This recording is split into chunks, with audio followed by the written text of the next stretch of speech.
Sir Jerry, delivered by Emma Goldman on July 9th of 1917 in New York. Gentlemen of the jury, as in my case of my co-defendant, Alexander Berkman, this is also the first time in my life I have ever addressed a jury. I once had occasion to speak to 3 judges. On the day after our arrest, it was given out by a U.S. Marshal and a district attorney's office that the big fish of the no conscription activities have been caught, and that there will be no more troublemakers and the disturbers to interfere with the highly democratic effort of the government to conscript its young manhood for the European slaughter. What a pity that the faithful servants of the government, personalized in the U.S. Marshal and the district attorney, should have used such a weak and flimsy set and net for their big catch. The moment the anglers pulled their heavily laden net ashore, it broke, and all the labor was so much wasted energy. The methods employed by Marshal McCarthy and his host of heroic warriors were sensational enough to satisfy the famous circus men, Barnum and Bailey, 8 dozen or more heroes dashing up 2 flights of stairs, prepared to stake their lives of and for their country, only to discover the 2 dangerous disturbers and troublemakers, Alexander Berkman and Emma Goldman, in their separate offices, quietly at work at their desks, wielding not a sword, not a gun, not a bun, but merely their pens. Verily, it required courage to catch such big fish. To be sure, tow officers equipped with a warrant would have sufficed to carry out the business of arresting the defendants, Alexander Berkman and Emma Goldman. Even the police know that neither of them in the habit of running away or hiding under the bed. But the farce comedy had to be properly staged if Marshal and the district attorney were to earn immortality, hence the sensational arrest. Here, and hence, also the raid upon the offices of the Blast Mother Earth and the No Conscription League. In their zeal to save the country from these troublemakers, the Marshal and his helpers do not even consider it necessary to produce a search warrant. After all, what matters a mere scrap of paper when one is called upon to raid the option and offices of anarchists? Of what consequence is the sanctity of the property and the right of privacy to officials and their dealings with American and anarchists? In our day of military training for battle, the anarchist office is an appropriate camping ground. But the gentlemen who came with Marshal McCarthy have dared to go into the offices of Morgan, of Rockefeller, or of any of the men without a search warrant? They never showed us the search warrant, although we asked them for it. Nevertheless, they turned our office into a battlefield, so that when they went through it, it looked like invaded Belgium, with the only difference that the invaders were not Prussian barbarians, but good American patriots bent on making New York safe for democracy. The stage has been appropriately set for the 3-act comedy, and the first act successfully played by carrying off the villains in a madly dashing automobile, which broke every traffic regulation and barely escaped crushing everyone in its way. The second act proved even more ludicrous. $50,000 bail was demanded, and the real estate refused when offered by a man whose property is rated at $300,000. And that after the district attorney had considered that, and in fact promised to accept the property for one of these defendants, Alexander Berkman, thus breaking every right guaranteed even to the most heinous criminal. Finally, the third act, played by the government in this court during the last week. The pity of it is that the prosecution knows so little of the dramatic construction, else it would have equipped itself with better dramatic material to sustain the continuity of the play. As it was, the third act fell flat, utterly, and presents the question, why such a tempest in a teapot? Gentlemen of the jury, my comrade and co-defendant, having carefully and thoroughly gone into the evidence presented by the prosecution and having demonstrated its entire failure to prove the charge of conspiracy or any of the overt acts to carry out that conspiracy, I shall not impose upon your patience by going over the same ground, except to emphasize a few points. To charge people with having conspired to do something which they have been engaged in doing most of their lives, namely their campaign against war, militarism, and conscription as contrary to the best interests of humanity, is an insult to the human intelligence. And how is that change proven? By the fact that Mother Earth and the Blast were printed by the same printer and bound in the same boundary, by the further evidence that the same expressman had delivered to two publications, and by the still more illuminating fact that on June 2nd, Mother Earth and the Blast were given to a reporter at his request, if you please, and gratis.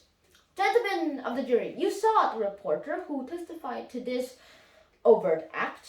Did any one of you receive the impression of the man was of conscriptable age, and if not, in what possible way is the giving of Mother Earth a report for news purposes proof demonstrating the overt act? It was brought out by our witnesses that the Mother Earth magazine has been published for 12 years, that it was never held up, and that it has always gone through the U.S. mail as second-class mail matter. It was further proven that the magazine appeared each month about the 1st or 2nd, and it was sold or given away at the office to whoever wanted a copy. When, then, is the overt act? Just as the prosecution has utterly failed to prove the change and charge of conspiracy, so has it also failed to prove the overt act by the flimsy testimony that Mother Earth was given to a reporter. The same holds good regarding the Blast. Gentlemen of the jury and the district attorney must have learned from the reporters the gist of numerous interviews which they had with us. Why did he not examine them as whether or not to have counseled young men not to register? That would have been a more direct way of getting at me at the facts. In the case of the reporter from the New York Times, there can be no doubt that the man would have been only too happy to accommodate the district attorney with the required information, a man who disregards every principle of decency and ethics of his profession as a newspaperman, by turning material given him as news over to the district attorney, would have been glad to oblige a friend. Why did Mr. Content neglect such a golden opportunity? Was it no because the reporter of the Times, like all the other reporters, must have the district attorney that the two defendants stated on each and every occasion they would not tell people not to register? Perhaps the Times reporter refused to go to the extent of perjuring himself. Patrolmen and detectives are not so timid in such matters. Hence, Mr. Randolph and Mr. Candell to rescue the situation. Imagine employing 10 frayed stenographs to report the very important speeches of dangerous troublemakers. What lack of forethought and deficiency on the part of the district attorney. But even those two members of the police department failed to prove by their notes that we advise people not to register. But since they had to produce something incriminating against anarchists, they conveniently resorted to the old standby, always accredited to us, we believe in violence and we will use violence. Assuming, gentlemen of the jury, that this sentence was really used at the meeting of May 18th, it would still fail to prove the indictment which charges conspiracy and overt acts to carry out the conspiracy, and all is we are charged with. Not violence, not anarchism. I will go further and say that had the indictment been for the advocacy of violence, you gentlemen of the jury would still have to refer to a verdict of not guilty, since the mere belief in a thing or even the announcement that you would carry out that belief cannot possibly constitute a crime. However, I wish to say emphatically that no such expression as "we believe in violence and we will use violence" was uttered at the meeting on May 18th, or any other meeting. I could not have employed such a phrase, as there was no occasion of it. If no other reason, it is because I want my lectures and speeches to be coherent and logical. The sentence credited to me is neither. I read to you my position toward political violence from a lengthy essay called The Psychology of Political Violence. But to make that position clearer and simpler, I wish to say that I am a social student. It is my mission in life to ascertain the cause of our social evils and of our social difficulties. As a student of social wrongs, it is my aim to diagnose a wrong, to simply condemn the man who has committed an act of political violence in order to save my skin would be as unpardonable as it would be on the part of the physician who is called to diagnose a case to condemn the patient because the patient has tuberculosis, cancer, or some other disease. The honest, earnest, sincere physician does not only prescribe medicine, he tries to find out the cause of the disease. And if the patient is as capable as it means, the doctor will say to him, "Get out of this putrid air, and get out of the factory, get out of the place where your lungs are being infected." He will not merely give him medicine. He will tell him the cause of the disease. And that is precisely my position in regard to acts of violence. That is what I have said on every platform. I have attempted to explain the cause and the reason for acts of political violence. It is organized violence on top which creates individuals' violence at the bottom. It is the accumulated indignation against organized wrong, organized crime, organized justice, which makes the political offender to his act. To condemn him, it means to be blind to the causes which make him. I can no more do it, nor have I the right to do it. Then the physician who were to condemn the patient for his disease, you and I and all of us who remain indifferent to the crimes of poverty, of war, of human degradation are equally responsible for the act committed by the political offender. May I therefore be permitted to say in the words of the great teacher, "He who is without sin among you, let him cast the first stone." Does that mean advocating violence? You might as well accuse Jesus of advocating prostitution because he took part of the prostitute Mary Magdalene. Gentlemen of the jury, the meeting on 18th of May was called primarily for the purpose of voicing the position of the conscientious objector and to point out the evils of conscription. Now, who and what is the conscientious objector? Is he really a shrieker, a slacker, or a coward? To call him that is to be guilty of dense ignorance of the forces which impel men and women to stand out against the whole world like a glittering lone star upon a dark horizon. The conscientious objector is impelled by what President Wilson, in his speech of February 3rd, 1917, called the righteous passion for justice, upon which all war, all structure of family, state, and of mankind must rest as the ultimate base of our existence and of our liberty. The righteous passion for justice, which can never express itself in human slaughter. That is the force which makes the conscience objector. Poor indeed is the country which falls to recognize the importance of what new type of humanity as the ultimate base of our existence and liberty. It will find itself barren of that which makes for character and quality in its people. The meeting of May 18th was held before the draft bill had actually gone into effect. The President signed it late in the evening of the 18th. Whatever was said at the meeting, even if I had counseled young men not to register, that meeting cannot serve as a proof of the overt act. Why then has the prosecuting attorney dwelt so much at such length and with such pains on that meeting and so little of the other meetings held on the eve of that regular station and after? On that meeting and so of the other little meetings, it is not because the district attorney knew that we had no stenographic notes of that meeting. He knew it because he was approached by Mr. Weinberger and other friends with the copy of the transcript, which request he refused. Evidently, the district attorney felt safe to use the notes of the patrolman and a detective, knowing that they would swear to anything the superiors wanted. I never like to accuse anyone. I wouldn't go so far as my co-defendant, Mr. Berkman, in saying that the district attorney doctored that document. I don't know whether he did or not, but I do know that the patrolman Randolph and Detective Cadell, who doctored the notes for the simple reason that I didn't say those things, But though we could not produce our own stereographic notes, we have been able to prove by men and women of the unimpeachable character and high intelligence that the notes of Randolph are utterly false. We have also proven beyond a reasonable doubt, and Mr. Content did not dare question our proof, that at the Hunts Point Palace held on the eve of registration, I expressly stated that I cannot and will not tell people not to register.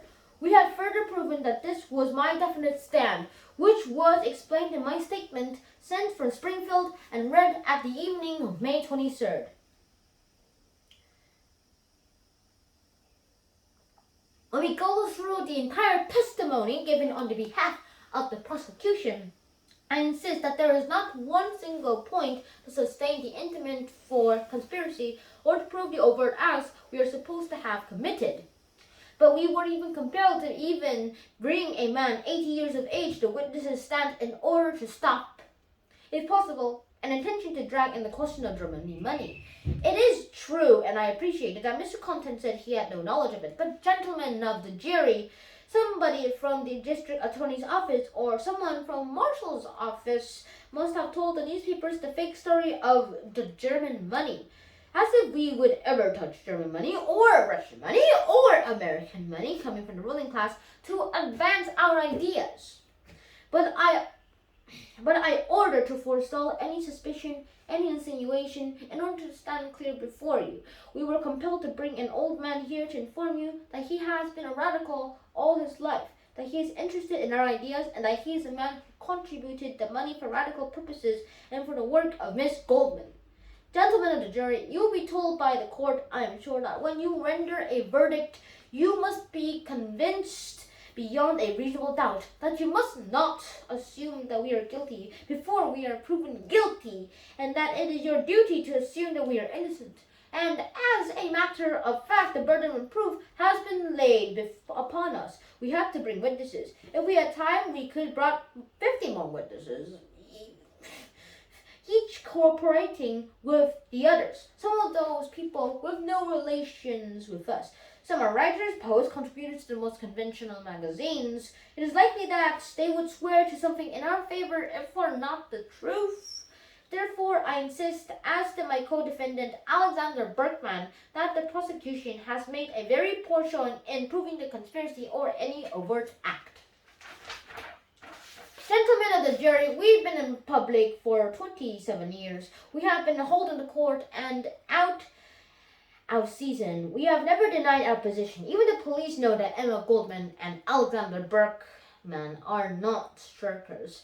You have the occasion during this trial to convince yourself that we do not deny. We have gladly and proudly claimed responsibly, not only for ourselves have said and written, but even for things written by others and with which we do not agree.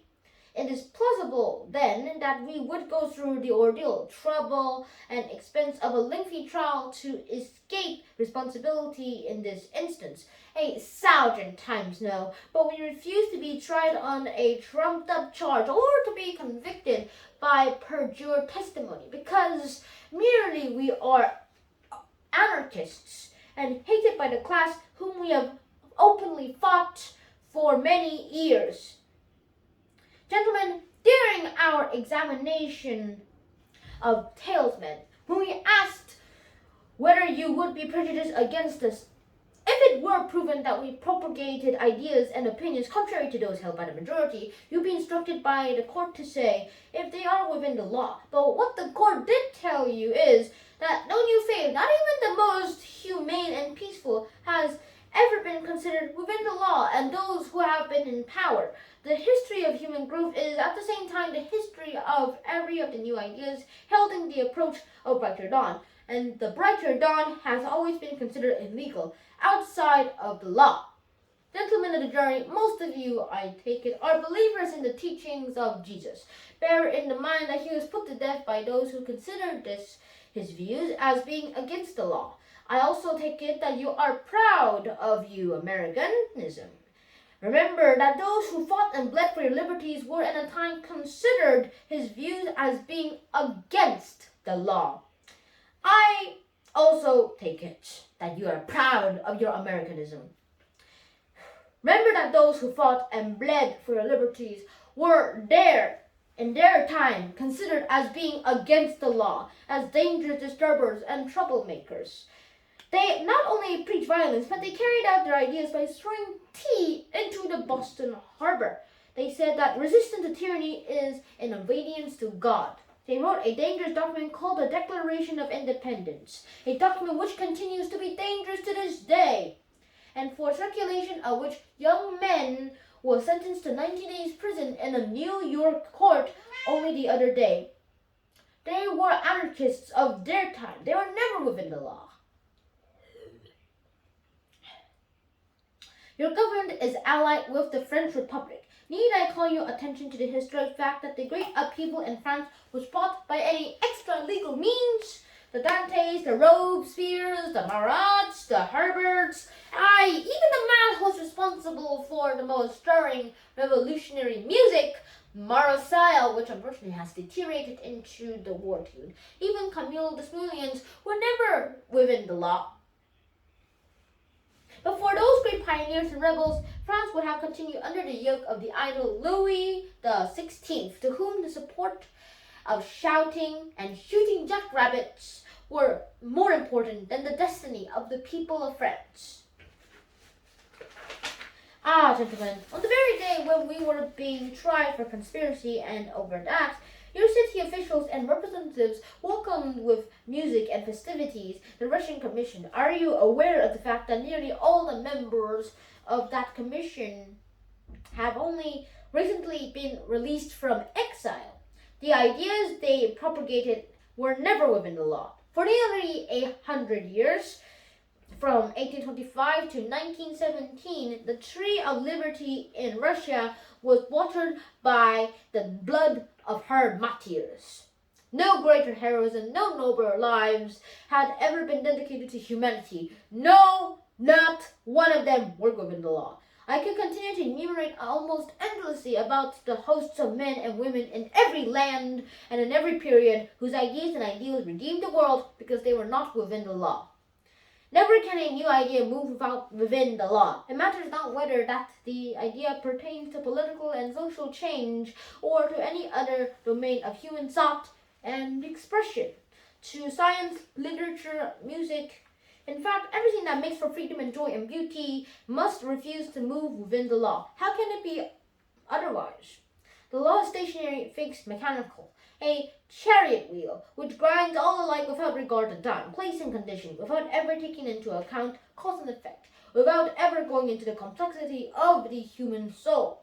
Progress knows nothing of fixity. It cannot be pressed into a definite mood and mold. It cannot bow to the dictum, I have ruled, I am the regulating finger of God. Progress is ever renewing, ever becoming, ever changing. Never is it within the law. If that be crime, we are criminals even like Jesus, Socrates, Galileo, Bruno, John Brown, and scores of others. We are in good company. Among those whom Havelock Ellis, the greatest living psychologist, describes as the political criminals recognized by the whole civilized world, except America, as men and women who, out of deep love for humanity, out of passion for reverence for liberty, and all-absorbing devotion to an ideal, are ready to pay for their faith, even with their blood. We cannot do otherwise if we are to be true to ourselves. We know that the political criminal is the prosecutor and the precursor of the human progress. The political criminal of today must needs to be the hero, the martyrs, and the saint of the new age. But, says the prosecuting attorney, the priest and the unthinking rabble in high and low station, that is a dangerous doctrine and unhistoric at this time. No doubt it is. But are we to be held responsible for something which is unchangeable and unalienable, as the very stars hanging in the heavens unto time and eternity? Gentlemen to the jury, we respect your patriotism. We would not, if we could, have you change its meaning for yourself. But may there not be different kinds of patriotism as there are different kinds of liberty? I, for one, cannot believe that love of one's country must needs consist in the blindness of its social faults, to its deafness of the social discords, of inarticulation to its social wrongs. Neither can I believe that the mere accident of birth in a certain country or the mere scrap of citizens' paper constitute the love of country. I know many people, I'm one of them, who are not born here, nor have they applied to citizenship, and who yet love America with deeper passion and greater intensity than many natives whose patriotism manifests itself by pulling, kicking, and insulting those who do not rise when the national anthem is played. Our patriotism is that of the man who loves a woman with open eyes. He is enchanted by her beauty, yet he sees her faults. So we too, who know America, love her beauty, her richness, her great responsibilities. We love her mountains, her canyons, her forests, her Niagara, her deserts. Above all, we love the people who have produced her wealth, her artists who have created beauty, her great apostles who dream and work for liberty. But with the same passionate emotion, we hate her superficiality, her corruption, her mad, unscrupulous worship at the altar of the golden calf. We say that if America has entered the war to make the world safe for democracy, she must first make democracy safe in America. How else is the world to take America seriously when democracy at home is daily being outrageous, free speech suppressed, peaceable assemblies broken up by overbearing and brutal gangsters in uniform, when free press is curtailed and every independent opinion gagged? Verily, poor and in the very democracy, how can we give of it to the world? We further say that a democracy conceived in the military servitude of the masses, in their economic enslavement, and nurtured in their tears and blood, is not democracy at all. It is disposition, the cumulative result of a chain of abuses, which, according to the dangerous document, the Declaration of Independence, the people have the right to overthrow.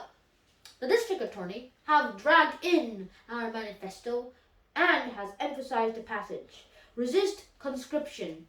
Gentlemen of the jury, please remember that that is not the charge against us, but admitting that the manifesto contains the expression resist conscription. May I ask you, is there only one kind of resistance? Is there only the resistance which means the gun, the bayonet, the bomb, or the flying machine?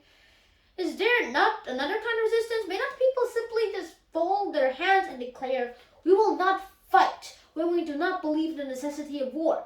May not the people who believe in the repeal of the conscription law, because it is unconstitutional, express their opposition in word and by pen, in meetings and in other ways? What right has the district attorney to interpret that particular passage to suit himself?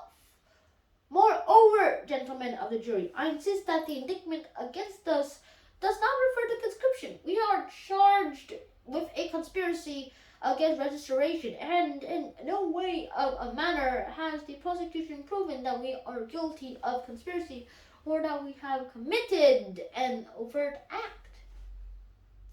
Gentlemen of the jury, you are not called upon to accept our views, to approve of them, or to justify them. You are not even called upon to decide whether our views are within or against the law. You are called upon to decide whether the prosecution has proven that the defendants, Emma Goldman and Alexander Berkman, have conspired to urge people not to register, and whether their speeches and writings represent overt acts. Whatever you verdict, gentlemen, it cannot possibly affect the rising tide of discontent in the country against war, which, despite all boasts, is a war for conquest and military power. Neither can it affect the ever-increasing opposition to the conscription, which is a military-industrial yoke placed upon the necks of the American people. Least of all will your verdict affect those to whose human life is sacred and who will not become a party to the world's slaughter. Your verdict can only add to the opinion of the world as to whether or not justice and liberty are living forces in this country or a mere shadow of this past. Your verdict may, of course, affect us temporarily in a physical sense. It can have no effect whatever upon our spirit. For even if we were convicted and found guilty, and the penalty were that we placed upon and against a wall and shot dead, I should nevertheless cry out with the great Luther, "Here I am, and I stand, and I cannot do otherwise." And gentlemen, in conclusion, let me tell you that my co-defendant, Mr. Bergman, was right when he said that the eyes of America are upon you. They are upon you, not because of sympathy for us or agreement with anarchism. They are upon you because it must be decided sooner or later whether we are justified in telling people that we will be in democracy in Europe when we have no democracy here. Shall free speech and free assemblage, shall criticism and opinion, would even the espionage bill do not include, be destroyed? Shall it be a shadow of the past, the great historic American past? Shall it be trampled underfoot by any detective or the policeman, anyone who decides upon it? Or shall free speech and free press and free assemblage continue to the heritage of the American people? Gentlemen of the jury, whatever your verdict will be, as far as we are concerned, nothing will be changed. I have held ideas all of my life. I have publicly held my ideas for 27 years. Nothing on earth would ever make me change my ideas except one thing. And that is, if you will prove to me that our position is wrong, untenable, or lacking in the historic fact, but never would change, I change my ideas because I am found guilty. I may remind you of the two great Americans, undoubtedly not known to you, gentlemen of the jury, Ralph Waldo Emerson and Henry David Thoreau. When Thoreau was placed in prison for refusing to pay taxes, he was visited by Ralph Waldo Emerson, and Emerson said, "David, what are you doing in jail?" And Thoreau replied, "Ralph, what are you doing outside when honest people are in jail for their ideals?" Gentlemen of the jury, I do not wish to influence you. I do not wish to appeal such desires and no such designs. I take it that you are sincere enough and honest enough and brave enough to render a verdict according to your convictions, beyond the shadow of a reasonable doubt. Please forget that we are anarchists. Forget that it is claimed that we propagated violence. Forget that something happened in Mother Earth when I was thousands of miles away 3 years ago. Forget all that and merely consider the evidence. Have we been engaged in a conspiracy? Has the conspiracy been proven? Have we committed overt acts? Have those overt acts have been proven? We, for the defense, say that they have not been proven, and therefore your verdict must not be guilty. But whatever your decision, the struggle must go on. We are but the atoms in the incessant human struggle towards the light that shines in darkness. The ideal of economic, political, and spiritual liberation of mankind.